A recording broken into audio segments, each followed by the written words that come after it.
আসসালামু আলাইকুম রহমতুল্লাহ। আমরা আজকে আরেকটা অঙ্ক নিয়ে হাজির হয়েছি। সেই অঙ্কটাও 2.2 এর দাখিল নবম দশম শ্রেণী 2.2 এর বোর্ড বইয়ের অঙ্ক। আমাদের দুইটা মান দেওয়া আছে, একটা হচ্ছে যে কিউর মান, আরেকটা হচ্ছে যে আর এর মান। কিউর মান দেওয়া আছে এক্স ওয়াই, আর এর মান দেওয়া আছে এম এন এল। এই দুইটা মানের আলোকে আমাদেরকে বলতেছে যে পি কিউ এবং পি আর নির্ণয় করার জন্য মানগুলো লিখি। যে দেওয়া আছে কিউ ইকুয়াল এক্স ওয়াই, আর ইকুয়াল এম এন এল। এই দুইটা মানের আলোকে আমরা প্রথম কাজ করব পি কিউ, অর্থাৎ কিউ এর পাওয়ার সেট নির্ণয় করব। কিউ তার মানে শক্তি সেটটা বলতে আমরা প্রথমে কি বুঝি দেখি।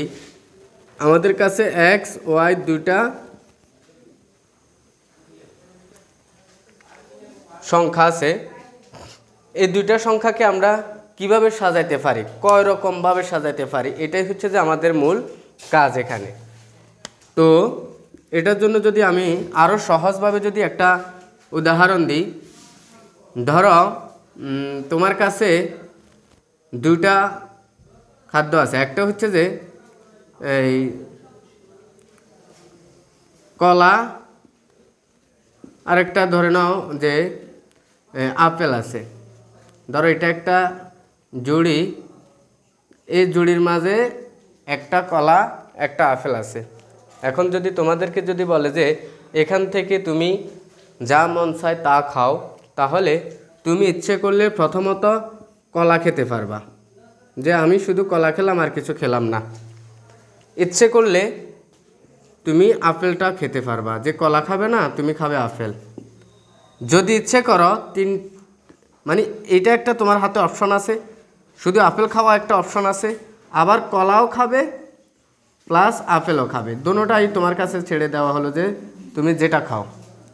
আবার তোমার কাছে অপশন এটাও আছে, না আমার কিচ্ছু ভালো লাগতেছে না, আমি কিচ্ছু খাবো না। তার মানে কিচ্ছু যদি না খাওয়া হয় তখন যে এখানে এটা যে ফাঁকা বসবে, যে আমার কিচ্ছু মন চাইতেছে না, আমি কিচ্ছু খাবো না। ঠিক তদ্রূপভাবে আমাদের এখানে যেহেতু এক্স আছে ওয়াই আছে, আমি এটারে কয়ভাবে সাজাতে পারি সেটাই হচ্ছে যে আমাদের মূল এখানে কাজ। প্রথমত আমি এক্স আলাদাভাবে সাজাতে পারি, আবার ওয়াই আলাদাভাবে সাজাতে পারি, আবার এক্স ওয়াই একসাথে আমি সাজাতে পারি। আবার ইচ্ছে করলে না আমি কোনো কিছুই নেব না, শুধুমাত্র নেব কি ফাঁকা সেট, ফাঁকা সেটটাই আমি নিব। তাহলে ফাঁকা সেটের জন্য উভয় পাশে কিন্তু সেকেন্ড ব্র্যাকেট দিতে হবে। এটা হচ্ছে যে আমাদের পি কিউ নির্ণয় করা হয়ে গেছে। তো আমাদের আরেকটা কাজ কি, যে পি আর, অর্থাৎ পি আর, পি আর মান কি কি দেওয়া আছে এম এন এল। তো এখানেও ঠিক আমাদের কাছে আমাদের হাতে কয়টা অপশন, আমরা কয়ভাবে এটা সাজাতে পারবো, এটা হচ্ছে যে আমাদের মূল কাজ। তো আমি যদি ঠিক পূর্বের ন্যায় যদি আবার উদাহরণ দিই, তাহলে এখন আমাদের কাছে আছে কয়টা, যে আমাদের কাছে আছে কলা আছে, পেয়ারা আছে, আপেল আছে, ধরে নিলাম আমরা এটা উদাহরণ। তো আমরা ইচ্ছে করলে শুধুমাত্র কলা খেতে পারি, ইচ্ছে করলে শুধুমাত্র পেয়ারা খেতে পারি, আবার ইচ্ছে করলে শুধুমাত্র আপেলটা খেতে পারি,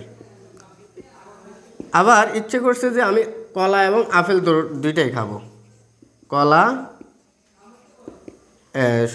পেয়ারা। আবার ইচ্ছে করলে আমি কলা আর আপেল খেতে পারি, কলা আপেল। আবার ইচ্ছে করলে আমি তিনোটাই খেতে পারি, কলা আপেল পেয়ারা তিনোটা। এখানে আবার ইচ্ছে করলে পেয়ারা আর শুধু আপেল খেতে পারি, পেয়ারা এবং আপেল।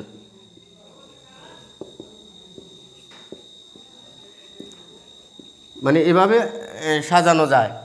আবার ইচ্ছে করলে আমি তিনোটাই নিতে পারি, যে কলা পেয়ারা আপেল। আবার ইচ্ছে করলে যে আমার কিছুই ভালো লাগতেছে না, আমি কিছুই নেব না, শুধু ফাঁকা, তাহলে আমরা এটারে তিনটা যদি আমাদের কাছে যদি উপাদান থাকে, তাহলে আমরা এই তিনটে উপাদান নিয়ে আমরা কয় রকম সাজাতে পারি? 8 রকমভাবে সাজাতে পারি। ঠিক এই 8 রকমটাই আমরা এখানে এম এন এল দিয়ে আমরা সাজিয়ে দেখব। এম এন এল দিয়ে সাজানোটাই মানে কয়ভাবে আমরা সাজাতে পারি, এটাই হচ্ছে যে আমাদের এখানে মূল প্রশ্ন। মূল কাজটা কি, যে আমরা কয়ভাবে সাজাতে পারি। তাহলে আমি ইচ্ছে করলে শুধুমাত্র কি এম নিতে পারি, এম, আবার ইচ্ছে করলে শুধু এন, ইচ্ছে করলে শুধু এল, ইচ্ছে করলে শুধু এম এর সাথে এন নিতে পারি, আবার ইচ্ছে করলে এম এর সাথে এল নিতে পারি, আবার ইচ্ছে করলে আমরা এন এর সাথে এল নিতে পারি, আবার ইচ্ছে করলে আমরা এম এন এল নিতে পারি, আবার ইচ্ছে করলে শুধু ফাঁকাটাও নিতে পারি, যে কিছু আমরা নিব না। তাহলে 8ভাবে সাজানো হয়েছে, যে 1 2 3 4 5 6 7 8।